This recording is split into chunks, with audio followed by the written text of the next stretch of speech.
first step is to remove any existing base cover to access the anchor bolts.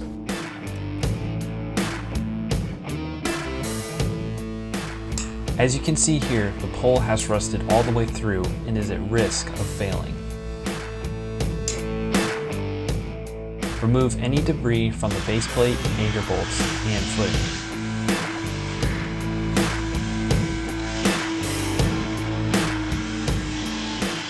Remove the handhole cover.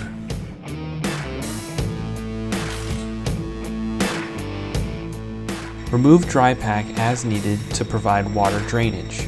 We recommend drilling at an angle away from the center to avoid hitting conduits. Then blow air into the drainage hole. If dust comes out the other end, the hole is large enough. Next, apply a rust encapsulating paint on the base, anchor bolts, and inside the pole.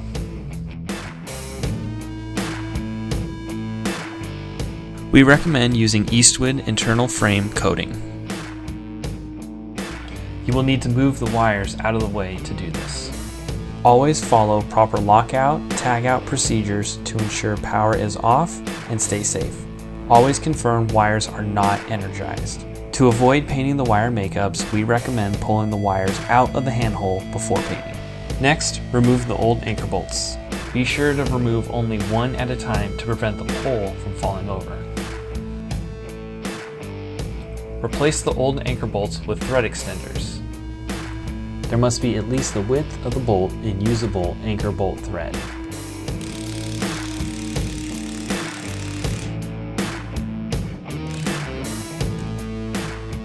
Excess anchor bolt thread must be cut off to ensure that the thread extender gets tight on the pole base and does not bottom out on top of the anchor bolt.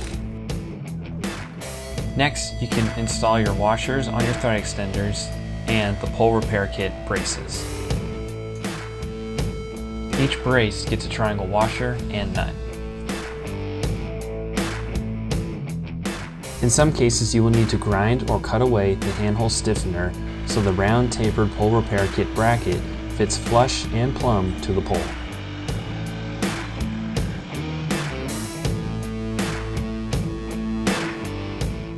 We recommend applying paint to the notches to prevent rusting.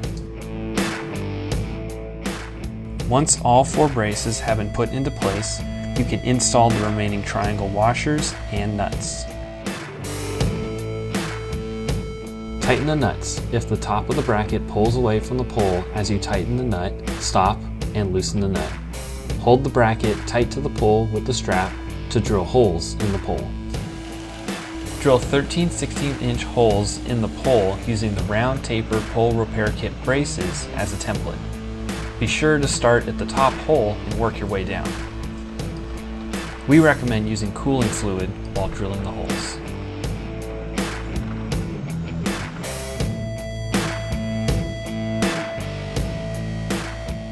Next, put all your box bolts in place for all the braces.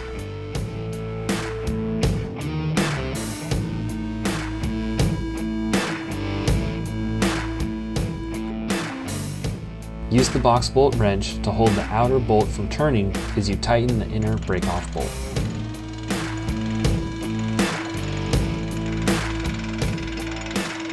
Tighten the box bolt until the head breaks off at 59 foot-pounds. We recommend using a small cordless impact to tighten most of the way, about 50 foot-pounds. It is important not to put excess side load on the bolt. Continue this process for all box bolts.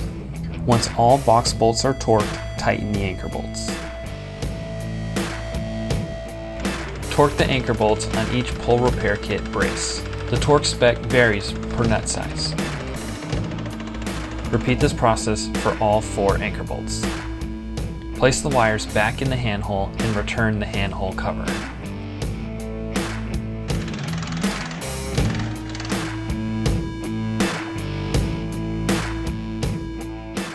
With the textured hair celled side up, apply ABS glue to the slot side of the cone base cover. Wrap the cone base cover around the pole and insert the tabs into the slots.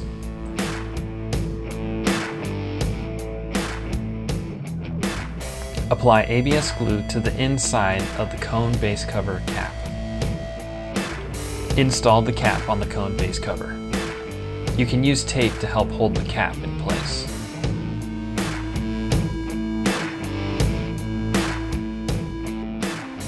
For a watertight seal, use the paintable caulking to seal the gaps between the cap and the pole and along the vertical seam.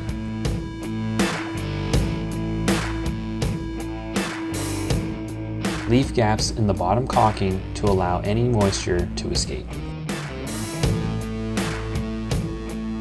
Using a color matching paint, paint the cone base cover, cap, and caulking to match the pole.